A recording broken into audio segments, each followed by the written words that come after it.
क्या अब मान लिया जाए कि हार्दिक पांड्या सीएसके में नहीं आ रहे? एक क्विक अपडेट है हार्दिक पांड्या से रिलेटेड जो कि बहुत ज़रूरी है एंड जो ये शायद कंफर्म कर रही है कि हार्दिक पांड्या सीएसके में नहीं आ रहे हैं। एक्चुअली एक सीनियर जर्नलिस्ट ने एक ऐसा ट्वीट कर दिया है जिसको देख करके बहुत सारी चीज़ें क्लियर होती हुई नजर आ रही हैं एंड यदि इसको अगर हम सच मान लें तो हार्दिक पांड्या सीएसके नहीं बल्कि केकेआर में जा रहे हैं। पिछले 1.5 से 2 महीने हो चुके हैं, लगातार ट्रेड की स्पेकुलेशन जारी है। CSK, MI, Rajasthan Royals, KKR सभी टीमों की इसके अंदर इन्वॉल्वमेंट नजर आती है। बीच में आके कभी सीएसके के सीईओ ये कह देते हैं कि हमने अभी ट्रेड की चीज़ इनिशिएट नहीं की, कभी एमआई के स्पोक्स पर्सन आके ये कह देते हैं कि हमने ट्रेड की चीज़ें इनिशिएट नहीं की। तो कुल मिलाकर के बहुत ज़्यादा कंफ्यूजन इस समय बना हुआ है एंड इन सब के बीच में अब नई खबर सामने निकल के आती हुई दिखाई दे रही है। क्या है ये खबर, इसके ऊपर विस्तार से चर्चा करेंगे। इससे पहले यदि आप पेज पे या चैनल पे पहली बार आए हैं तो सब्सक्राइब कर लीजिए। बाकी वीडियो को शुरू करते हैं। चलिए, आज के इस वीडियो में सबसे पहले हम बात करेंगे हार्दिक पांड्या के उस खबर से रिलेटेड जो हमें सोशल मीडिया पे आज दिखाई दी। एक्चुअली ये एक ट्वीट किया गया है रोहित जुगलान, जो कि रेव स्पोर्ट्स के जर्नलिस्ट हैं, काफ़ी जाने माने जर्नलिस्ट हैं। उन्होंने इसमें लिखा कि हार्दिक पांड्या एंड आगे उन्होंने पर्पल रंग का दिल बनाया जो कि ऑब्वियसली केकेआर को डिनोट करता है एंड साथ ही उन्होंने सी यानी कि कैप्टन का बैज भी लगाया, क्योंकि यदि आपको याद हो इस बार कोलकाता नाइट राइडर्स के कैप्टन अजिंक्य रहाणे नहीं रहेंगे एंड उन्हें एक नए कप्तान की तलाश है। ये कप्तान हार्दिक पांड्या के तौर पर बनाए जा सकते हैं, हार्दिक पांड्या हो सकते हैं। इन्हीं सब को लेकर के उन्होंने नीचे एक और लाइन ऐड की कि sorry CSK fans. It means कि सीएसके फैंस के लिए हार्ट ब्रेक है। एक बुरी खबर है कि हार्दिक पांड्या सीएसके में नहीं आते हुए दिखाई दे रहे, बल्कि वो जाते हुए दिखाई दे रहे हैं कोलकाता नाइट राइडर्स में। एंड ये इतना बड़ा ब्लो है क्योंकि पिछले कुछ समय से हम ये लगातार खबरें पढ़ रहे हैं, सुन रहे हैं कि सीएसके में आएंगे हार्दिक पांड्या, सीएसके में आएंगे, उनके सीईओ से बातचीत हो गई है, ट्रेड डील कंफर्म हो गई है, किन किन खिलाड़ियों को देना है उसके ऊपर बातचीत हो गई है। तो कुल मिलाकर के ऐसी चीज़ें सामने निकल के आ रही थी। बट अब ये जो केकेआर वाला एंगल निकल के आया है, दिस इज़ समथिंग सीरियस। इसके बारे में बात करना काफ़ी ज़रूरी है। यदि आप केकेआर की टीम की परफॉर्मेंस को देखो, लास्ट टाइम एंड मोमेंट पर जाकर के उनके पास क्वालिफाई करने का एक ऑप्शन था, बट वो किसी वजह से क्वालिफाई नहीं कर पाते। हमने देखा किस तरीके से शुरुआती मुकाबले लगातार वो हारे थे, कप्तानी के ऊपर सवाल उठे थे अजिंक्य रहाणे के, टीम की परफॉर्मेंस उस तरीके की नहीं रही थी एंड उन्हें एक ऐसा खिलाड़ी चाहिए जो टीम में एक लीडर के रूप में उभर करके आए। इस बार एक्चुअली बात हो रही थी रिंकू सिंह के रूप में कि रिंकू सिंह को क्या कप्तान बनाया जा सकता है।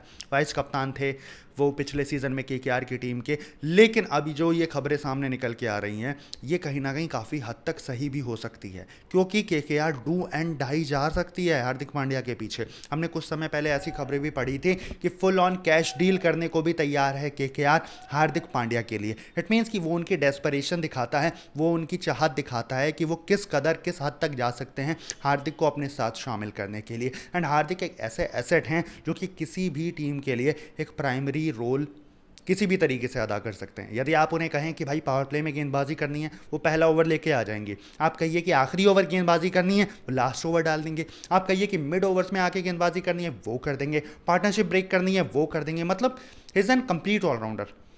यदि उनकी नीड आपको डेथ ओवर्स में पड़ती है, वहाँ वो आ जाएंगे, पावर प्ले के बाद वहाँ वो आ जाएंगे। इट मीन्स कि Hardik Pandya is a complete player जो हमें नजर आते हैं, जो कि हार्दिक पांड्या के प्राइस को, उनकी वैल्यू को इतना ज़्यादा बढ़ाती है। पिछले कुछ समय में हार्दिक पांड्या ने जिस तरीके से परफॉर्मेंस की है वो उनकी कुछ ज़्यादा बढ़िया नहीं रही है, लेकिन इसके बावजूद भी अभी वो एक रिहैब फेज़ में हैं। हम देख रहे हैं किस तरीके से लगातार वो सेंटर ऑफ एक्सीलेंस में मेहनत कर रहे हैं, अपनी फिटनेस के ऊपर काम कर रहे हैं एंड ये सब चीज़ें कहीं ना कहीं उनको वापस से ट्रैक पे लाने में मदद कर रही हैं। रही बात ट्रेड से रिलेटेड, तो हमने राजस्थान रॉयल्स की बातें सुनी कि यशस्वी जायसवाल का ट्रेड हो सकता है मुंबई में, देन हार्दिक वहाँ जा सकते हैं। तो ये भी हमने एक एंगल देखा। फिर हमने एक एंगल देखा केकेआर का कि वो फुल ऑन ट्रेड डील हो सकती है। 3-4 एंगल हमने सीएसके के देखे कि शिवम दुबे प्लस आयुष मात्रे पहले, फिर Shivam Dube plus Dewald Brevis and recent video में हमने बात की थी कि शिवम दुबे प्लस खलील अहमद के ऊपर भी बातचीत हो सकती है एंड ये बात ये आर अश्विन के काफ़ी क्लोज उनके एक फ्रेंड है उन्होंने मेंशन की थी। तो लेकिन अब जाकर के ये सभी अफवाहों के ऊपर पानी पड़ता हुआ नज़र आ रहा है एंड जो नई खबर, जो सबसे लेटेस्ट अपडेट अभी निकल के सामने आ रही है वो ये कि Hardik Pandya could go in Kolkata Knight Riders. And यदि ऐसा होता है तो कहीं ना कहीं ये इस साल की सबसे बड़ी ट्रेड हो सकती है।